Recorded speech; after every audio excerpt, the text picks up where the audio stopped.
Okay, so now let's continue with our next topic, that is atomic number. Okay, so now what is atomic number? It is the total number of protons present inside the nucleus. Okay, what we have studied for an atom, the innermost dense core particle, that is nucleus, and that nucleus is made of number of protons plus number of protons and neutrons. Okay, so here what is atomic number is number of protons present inside the nucleus of an atom. Okay, and it's denoted by capital Z. Atomic number is denoted by capital Z.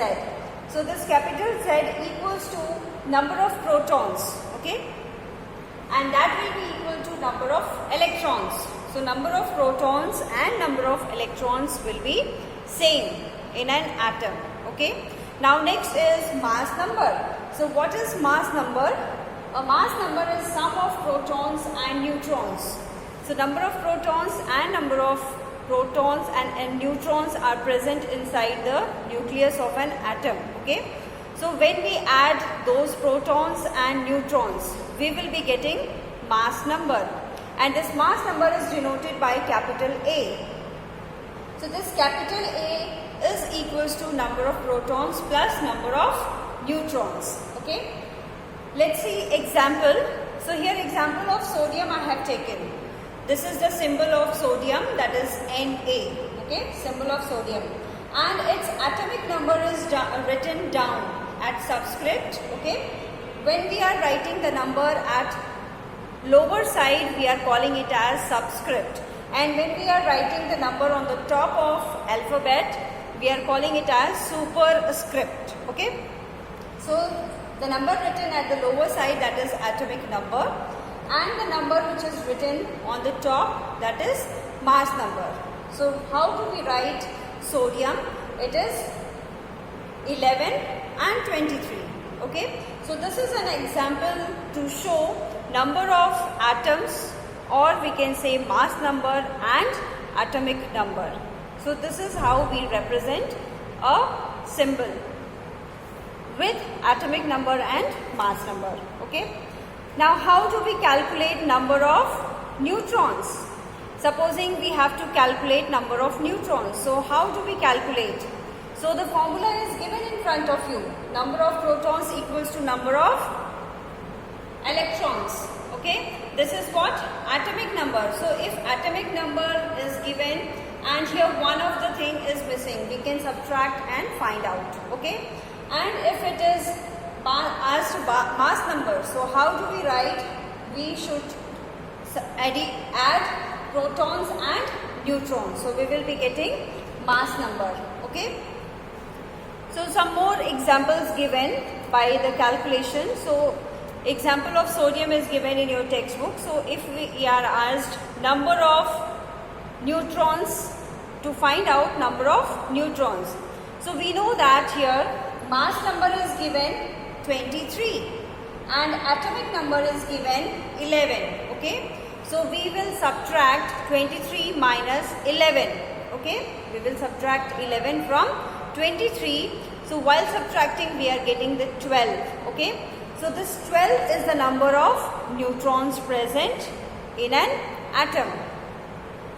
And the chart is also given, 4.4 table. In that you can see element given, besides element symbol, then mass number, atomic number. Okay, and how they are represented. Symbol with mass number and atomic number all are given. Then number of protons, electrons and neutrons. Okay, so this whole table you have to learn. Okay, already it is given 1 to 20, I think it is given. Okay, you can learn them. Now next topic we have how are electrons arranged in different orbits. Okay, this I have already given a brief introduction about how the electrons are arranged in an orbit. We have 4 shells, that is K, L, M, N. Okay, and in those shells we have certain energy levels. That means number of electrons can be accommodated in those orbits or shells. So now let us see how the electrons are arranged in an orbit. Okay. So now the scheme suggested by Bohr and Bury. Okay.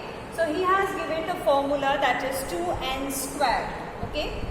2n squared. So this n is representing the number of shells. Fine. So what we have studied, first shell is the K shell.